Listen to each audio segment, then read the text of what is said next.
Alright, what's up everyone? Welcome to this video. I'm Memoria and I am excited because we just got the patch notes for the upcoming Path of Exile Harvest League and there's a lot of things to cover. So yeah, let's dive right in.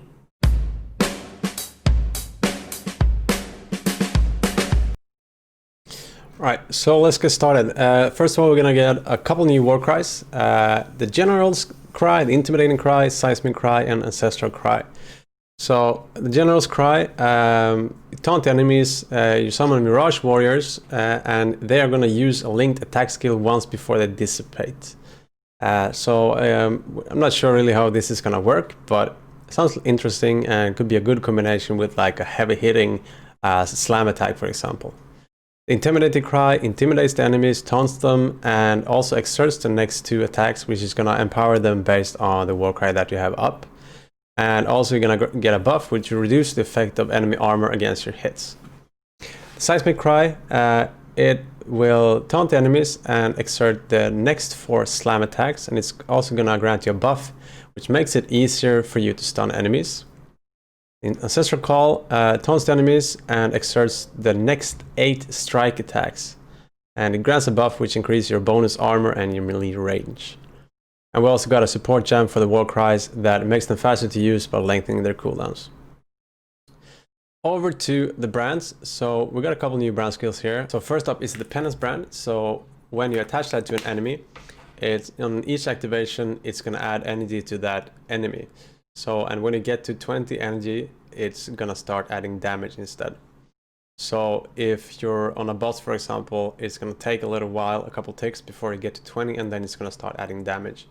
And if there's an enemy nearby that is not energized, it's going to spread to that one as well. And when the enemy dies or the brand is removed, it's going to deal damage in an area. So it sounds like it could be really good for clearing out maps, for example. But we'll have to see, what the range is and how far it can spread. Next up is the Wintertide brand. It's basically a cold dot brand, which deals cold damage over time, shielding the enemy. And when removed, you're gonna get a debuff dealing the same damage over time and shield effect to each nearby enemy. Then we have the Arcanist Brand, and that is basically Spellslinger in brand form. So it's gonna use the linked spells that you have on each activation. So that one is really interesting. And then we have a support gem called Swift Brand, and it's basically caused them to activate more frequently, but reducing their duration. Then we got Earth Shatter, which is a new slam skill. So it sends shockwave out, damaging the enemy and ending in spikes. And you can detonate those spikes with a slam attack or a war cry.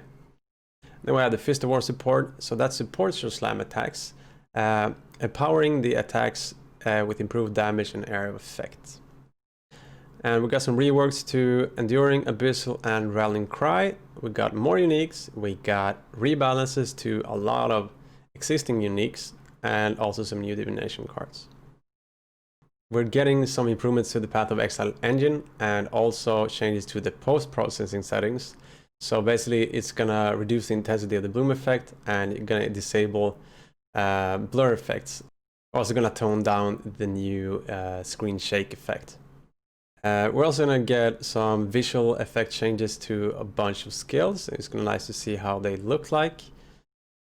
One other nice thing here is this one. So the weapon skins that you have are going to be able to be put on both weapons. You're also going to be able to block people from using your map device when they are in your hideout. So for example, if you're trading someone Perandus coins, so you can buy a headhunter in your map because Perandus is there, they're not going to be able to go in there and steal it.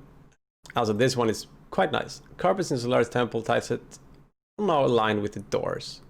I never thought about that, but I'm pretty sure that's amazing. This one is also nice. So improved how audio is handled for performance. So a lot of people actually disables the audio in the config file to increase the performance. So hopefully we don't have to do that anymore. Alright, so Delirium is added to the core game. We've got a 5% chance approximately to spawn it, and we're gonna have an increased chance of finding cluster duels to balance that out, because we're not going to get it as often as we did. Also, we got some changes to Shakari. You're no longer poison immune, but you're going to get less duration in poison and prevents you from being poisoned while you have at least 5 poisons on you. Hexproof is going to be changed, so it's going to make you immune. So for example, if you're running Headhunter and you self-curse yourself with temporal chains, if you get hexproof from a monster, you're going to remove that one. So we're not going to see as many self-cursing builds with Headhunter anymore. And then we got some changes to War Cries. We got better support on the tree. They no longer share a cooldown by default and have a base use time of 0.8 seconds and tend to linger for greater duration, and their base cooldowns are also longer. Each War Cry is enhanced by the proximity of enemies, and for some War Cries, allies or corpses 2, this is measured as power. So normal enemies, that's 1 power, magic is 2, rare is 10, unique 20, and players providing 5. And all War Cries taunt enemies in range. Okay, so War Cries all now causes a number of attacks to become exerted after War Cry is used, except for Enduring Cry and General's Cry. Exerted attacks are enhanced in different ways depending on the War Cry, and your exerted attacks can benefit from the effects of multiple War Cries if the attack type is valid. Okay, so Abyssal Cry changed into Infernal Cry, taunts the enemies and exerts the next 4 melee attacks. It also covers enemies in ash, cool, slowing them and making them more vulnerable to fire damage. Causes enemies to explode when they die, dealing fire damage in an area. Wow. Exerted attacks trigger Combust, which converts 60% of physical damage to fire damage and deals 100% attack damage in an area at gem level 1 up to 158 at level 20. Now has a base duration of 5 seconds at level 1 and 5.9 seconds at 20. Explosion from slain enemies deal fire damage equal to 8% of the monster's maximum life. Enemies covered in ash takes 3% increased fire damage per 5 power up to 20%. Now gains 1% increased arrow effect for Infernal Cry per 1% gem quality. Next up, Rallying Cry exerts the next 5 melee attacks, gives nearby allies a buff based on damage of the user's weapon. Now has a base duration of 5 at level 1 and 5.9 at level 20.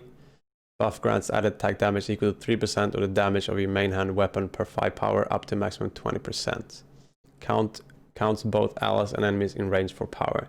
This buff has 100% more effect on your minions. Exerted attacks deal 5% more damage per affected ally up to 25 and gains 1% increased arrow of effect per gem quality. Alright, Enduring Cry now taunts all nearby enemies to attack the user, granting endurance charges, gives a brief burst of life regen, as well as a buff which grants resistances and physical damage reduction based on your endurance charges. Base duration of 2 seconds, grants 1 endurance charge per 5 power with a minimum of 1 charge. Get 2% to all res and 2% physical damage reduction per endurance charge. And adds up to 1976 life regen at gem level 20. Next up is Sunder, where you slam the ground, creating a slow wave of churning terrain that damages enemies in a sequence of areas in front of you. Enemies hit by the wave will release a damaging shockwave in an area around them. Using the skill again will stop the previous wave. The wave creates 5 areas and cannot stop before creating 2 areas. The wave can cause a shockwave from up to 5 enemies and gains +2 the radius of each area in the sequence. Alright, this sounds interesting. Maybe we can get Sunder back to being a really good leveling skill again. Who knows, we're gonna try it out. Tectonic Slime no longer has chance to consume endurance charge per attack, so the charge slime is gone. Consumes an endurance charge every 3rd time you create a fissure and gains 5% more arrow effect and 5% branching fissure chance per endurance charge. The spread of fissures has been partially normalized, ensuring both sides of the main fissure will get at least 1 branching fissure. Okay, so over to skill balance and brands. So brands have had their detached duration reduced, and these durations are no longer refreshed by brand recall. New brand playstyles are now supported through new passive skill, tree clusters, keystones and support gems, as well as a suite of new brand skills. When an enemy dies while a brand is attached, the brand will return to its original position. Alright, or recall position. So a number of existing skills are not tied to slime skills, which determines whether or not they are affected by support, passive and modifiers. Okay, cool. And totems made improvements to the totem AI for skills that has some prerequisites for use. Okay, cool. Arcane Cloak has a mana cost of 0 rather than no mana cost. Okay. Arctic Breath is called Creeping Frost. They fixed an error which caused Arctic Breath to not correctly inherit damage penalties from gems like GMP after gem level 1. Alright, and it's fixed. Cool.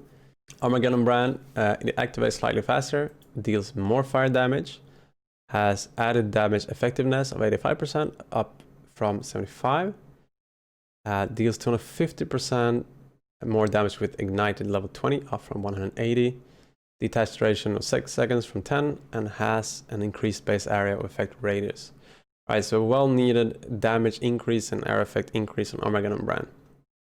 So Ball Lightning increased damage, added damage effectiveness to 50% up from 40 and reduced mana cost. We have Brand Recall, so no longer refreshes the duration of the brands, spends mana cost, has increased cooldown and decreased cooldown recovery speed. And this is all made to promote a more active playstyle and not just placing the brands and recall them to make the spread even more and increase the duration, so it makes sense. Cyclone no longer makes you immune to stun while channeling. Earthquake, Aftershock no longer has added attack physical damage. It instead deals 150% more damage with hits and ailments, can use while unarmed, and the base radius of the initial hit is lowered from 18 units to 14. Alright, so Fireball, added damage effectiveness, no longer gains additional explosions radius as the gem levels up. Instead, you get it based on the distance that the projectile has traveled, and you get increased projectile speed per gem quality. Ground Slam no longer has added attack physical damage, has increased damage effectiveness, and no longer tagged as a physical gem. Okay, Herald of Purity no longer grants added physical damage with spells on attacks, instead increased physical damage per gem level. On Herald of Thunder, the 0.4 second cooldown is removed and thus reduced damage and damage effectiveness slightly to compensate. Ice Crash no longer has added cold damage, so it is pure fizz, but it converts 100% of your fizz damage to cold from 50%, and it also has increased damage effectiveness. Alright, so increased damage effectiveness on Ice Trap, Ice, Lightning Trap, and Lightning Spire Trap. Infernal Blow converts 60% of fizz damage to fire, up from 50. So Magma Orb changed one more time, increased damage effectiveness, and quite nice buff to the damage at level 20. And also get increased radius. Alright, so that's interesting. Maybe we can get Magma Orb back again. Right, Molten Strike now deals base damage and has a slightly tweaked damage effectiveness. But also it decreases the minimum travel distance from 6 units to 2 and increases the maximum travel distance from 20 to 25. It's going to be easier to hit enemies close and you're going to have basically larger range with it. Right, so Perforate is up next. So now deals base damage, slightly tweaked damage effectiveness, has added attack physical damage. Now it didn't have that before. Increase number of spikes by 1. You create 2 additional spikes if you change stance recently, and you do slightly less damage in blood stance. What's interesting here is that in sand stance, you're now gonna get increased arrow effect up to 76%. Stormrun has been slightly tweaked, so base crit chance up to 6% from 5.5. Decreased added damage effectiveness, increased activate frequency, and decreased detached duration by 4 seconds down to 6. Alright, on to the Vaal skill changes. So worth pointing out here is that Vaal Molten Shell has been changed. So the additional armor that you get has been nerfed by around 60%, and instead it increases your armor by up to 29%. And also you used to get up to 80% damage taken from hits to be taken from the buff, and now this is capped at 35% at level 20. And the buff can now take damage equal to 30% of your armor, down from 60% up to a maximum of 30,000. Now it reflects 300% of damage taken from buff as fire damage each seconds, or when the buff expires or is depleted. That is up from 100% up to 9,000% at gem level 20. So that is a huge increase. And it now removes and is removed by any other guard skills. So the Archmage support has been nerfed slightly, and also the items that increased your mana cost has been changed. So it's still going to be good to have, but it's not going to be as good. Onwards! So they've added support for mechanics that have been added in the past few years that as of yet do not have adequate support on the passive tree. And they include mechanics such as Rage, Unleash, Corpse Manipulation, War Cries, Heralds, and Banners. Alright. Many passive skill clusters offer the same thing as other clusters, with the only difference being the location on the tree and number of passive skills in the cluster. In this patch, we have endeavored to give each cluster its own identity and function. Cool. So Timeless Dual Keystone passive have become a popular feature for many builds? Yes. But are prohibitively difficult to acquire? Yes. We moved some of the most build-defining keystones out of the Timeless Duels and into the tree itself. These keystones have been added to the tree, so the Agnostic, Glancing Blows, Supreme Ego, Wind Dancer, and Eternal Youth. We also added new keystones as part of our effort to support newer mechanics, and those are the Impaler, Imbalance Guard, and Call to Arms. We also wanted to reduce the power of some clusters that were overly efficient and increase the power of clusters that were inefficient. Ultimately, the passive skill tree should provide more interesting choices regardless of your build. Alright, so we're not going to go through this in this video. There is a lot of things in this forum thread, but I am going to paste the link down in the description down below so you can go through it yourself and find what is important for you and your build. Right, over to Ascendancies. So Necromancer has had a change to the Corpse Pact, so it has an upper limit on increase to cast speed per corpse consumed recently up to 200%. Right, so Chieftain, the Tawa has moved and is no longer a prerequisite for Valaku. It has been redesigned and grants level 20 Tawa's chosen skill, which is triggered when you use a slam attack, creating an image which mirrors your slam attack, and it has a short cooldown. A new small passive skill leads to Tawa. It grants 10% increased arrow effect and 0.5% life regen. Valaku no longer grants 3% more damage for each endurance charge lost recently. Instead, it gives you the maximum amount for 8 seconds when you lose or consume any endurance charges. And the small passive leadings to Valaku no longer grants 50% increased endurance charge duration. It now grants 5% chance to gain an endurance charge and kill. Right, so Berserker got some changes too. So Warbringer has been redesigned and now causes War Cries to grant 5 rage per 5 power if you have less than 25 rage, and causes them to sacrifice 25 rage if you have at least 25 rage. It also causes exerted attacks to deal 50% more damage if a War Cry sacrificed rage recently. And the small passage leading to Warbringer no longer grants 20% increased War Cry duration, it increases the War Cry speed. And Hierophant has a change to Sign of Purpose, so it has been redesigned and now causes brands to have 100% more activation frequency in the final 25% of their attached duration, and it also causes brand recall to have 100% increased cooldown recovery speed. Right, so for the item balances and 200 weapons, there's some changes to, they create increase some stats, and we got some changes to base attack speed and crit on maces. Same for 200 axes and 200 swords. So I'm not going to go through them. They're here if you want to pause, read them now. Alright, let's keep going. So for the cluster dual balance, we got to get changes to a lot of them. They are not specified, so we're going to check that out later. Alright, so for the unique items, for two-handed, basically we got decrease on increased physical damage to balance out all the changes that we got, which makes sense. We're also going to have some changes to the Timeless Duel, so we're going to get new keystones to replace the 5 that are now available in the tree. We're going to get changed to Apep's Rage, which instead of increasing mana cost by 40%, it's going to add a flat mana cost, and that is to balance out the Archmage and increase mana cost stacking that we saw the previous league. Alright, so there's plenty of other changes to uniques. One thing worth to mention is that the Circle of Fear, Nostalgia, Regret, Anguish, and Guilt, the reduced reservation cost of that skill has been reduced or nerfed from 30 to 40% to 15 to 20%. and also the increased buff effect has been nerfed as well.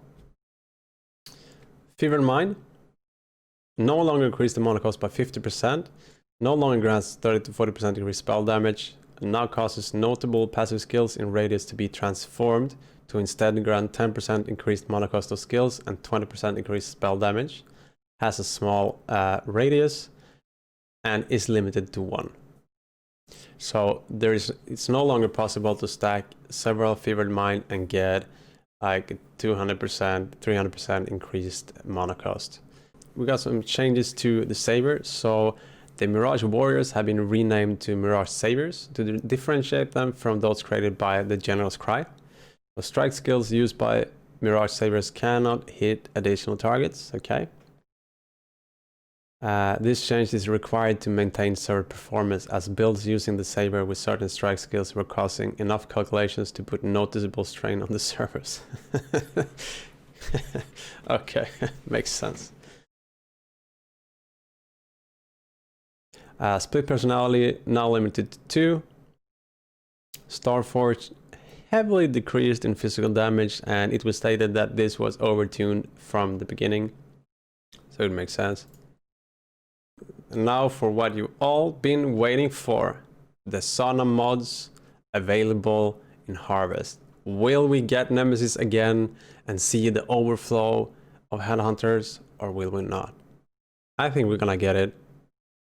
I've actually seen it. I know if we will get it. Let's see. So the first one is Fortune Favors the Brave. Next one, Anarchy. So you get 3 additional Rogue Exiles.